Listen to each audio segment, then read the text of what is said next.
1 p.m. And this is the direct load that I've been talking about all week.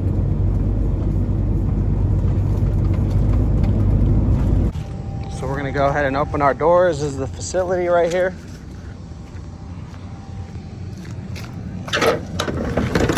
See, I was thinking about getting a truck wash this week, but it's a lot of dirt and dust here at the pickup. And then where we're taking it to, I don't know if it's gonna be like a nursery type of thing.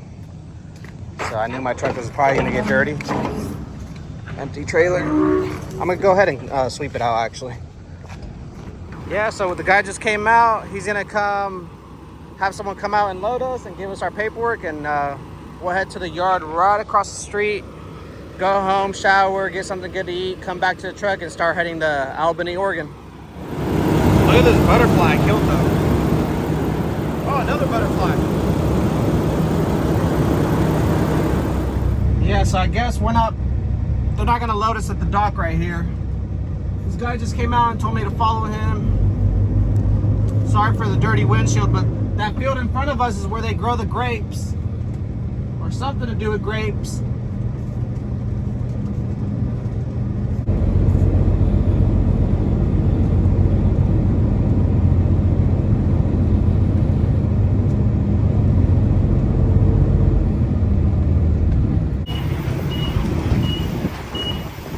¿Ahí todo bien? Sí, todo está bien. ¿Qué son esas plantas? Son plantas de uvas primero. ¿De uvas? Sí. Okay. ¿Dónde viene usted? Ah, nomás de allá. Parqueo mi troca allá. ¿De dónde viene usted? ¿De aquí? Yeah, estoy de aquí. ¿Así? ¿No lo he visto? Pues nunca he venido.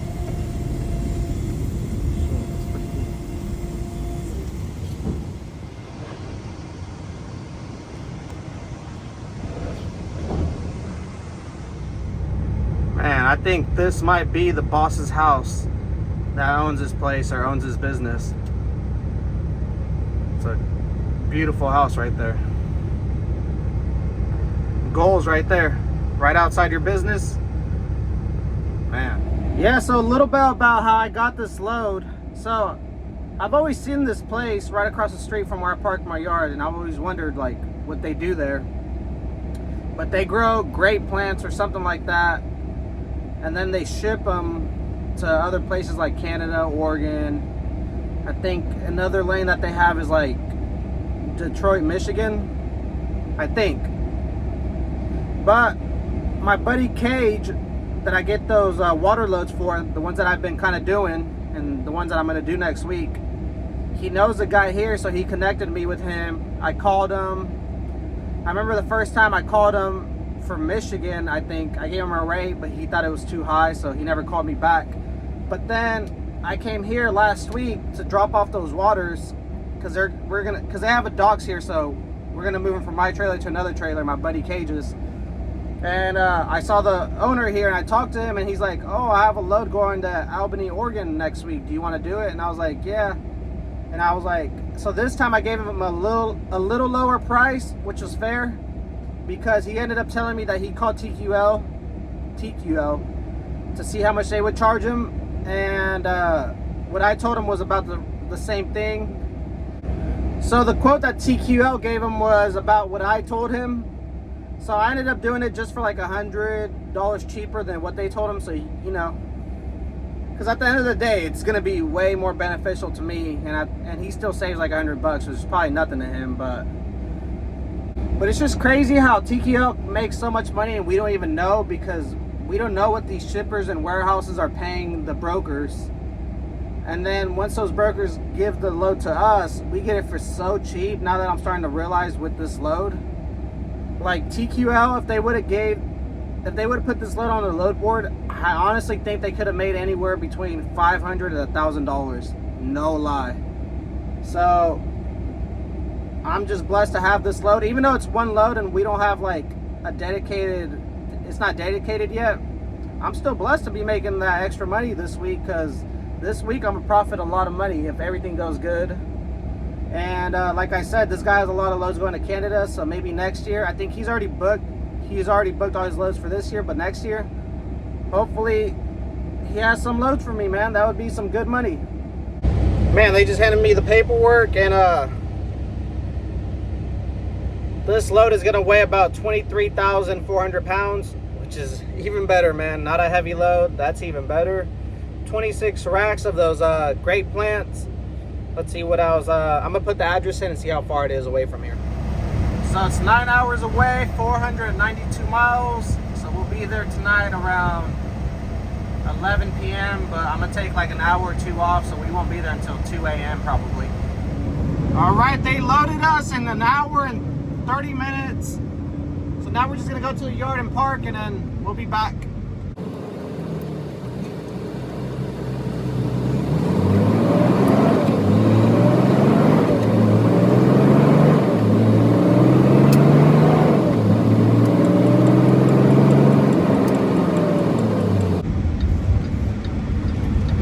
And this is how close it is. Literally across the street. So I'm gonna go ahead and clean my windshield right now. Throw some water on it.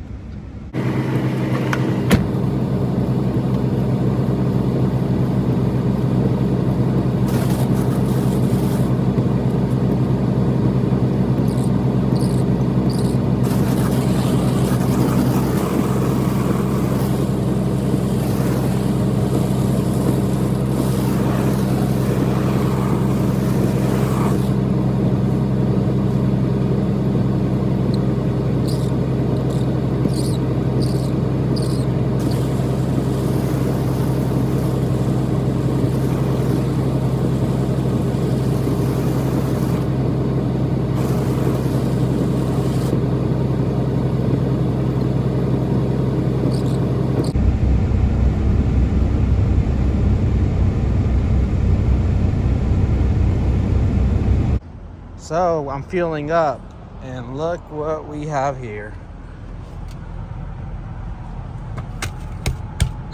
Flat tire.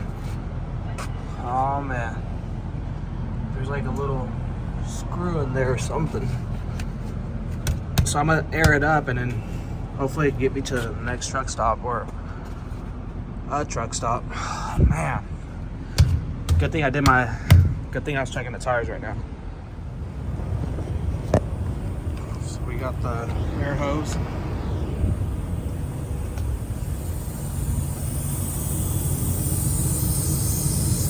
Oh yeah, air is definitely coming out of here. Wonder if I could just hammer it. That way the air doesn't come out as fast. Luckily there's a Love's truck stop 15-20 minutes away. I aired up the tire so it can get me over here, but it's leaking pretty bad, leaking air pretty bad.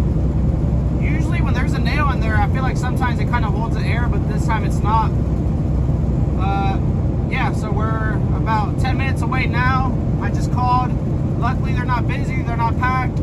And they said a new virgin tire is about $480 installed and everything, probably like $530 for a trailer tire. So we're heading there right now. We're here at Lowe's. So they took about an hour to get our tire off and on. Oh man. So now we're not gonna be there until like around 3. And that means tomorrow we won't be able to start driving until like 1 p.m., which sucks. But things could have been a lot worse. So we were only backtracked by like 2 hours or something like that. So not the worst thing that could happen, but I wish this would have gone a little bit smoother, but can't complain. Alright, so right now this is kind of sketchy. I don't know if I'm even on the right road. Hopefully. Dang, there's a bunch of baby cows on my right hand side.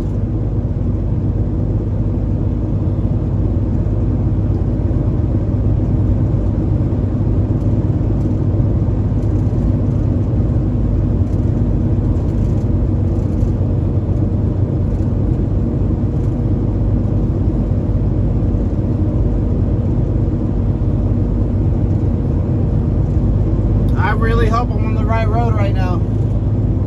I really hope so.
right, so they just finished unloading us. Right now it's 8 a.m. They only took about an hour, but we can't drive yet because it's only 8 a.m. and we can't start driving until 12:30. So I'm just gonna park right here on the side of their facility, or yeah, and I'm just gonna go back to bed and wake up, and then, man, sorry, I'm just tired right now, but I'm gonna go back to bed, and then we can start driving at 12:30, and we'll head back to Oliver's to.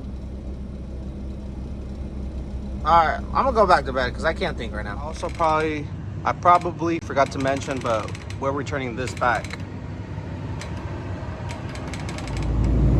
Yeah, but I don't know if I forgot to mention, but this load was a round trip load, which was even better.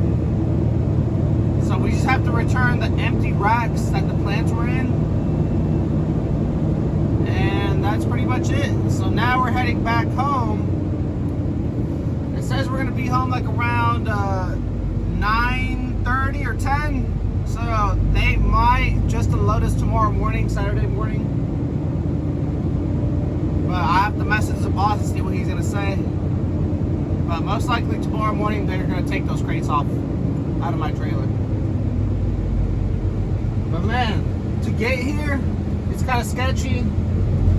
There's like all these small backcountry roads for like 10 miles. But besides that, easy money, baby, easy money. But last night, I slept like 2 miles down from the delivery. I slept right here, right in front of us. It was kind of sketchy, but let me see. Right here. Oh man, it got all blurry.